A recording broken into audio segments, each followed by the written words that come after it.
How to change inbox type to priority inbox on Gmail PC. Hello guys, so all what you have to do is so simple.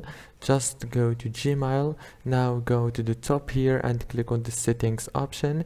Now click on see all settings from here, and on this page go to the inbox right here, as you can see. Now go to the inbox types section and click here and choose priority inbox, as you can see.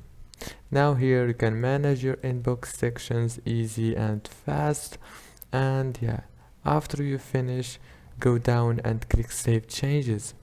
If this video was helpful, please don't forget to like and subscribe.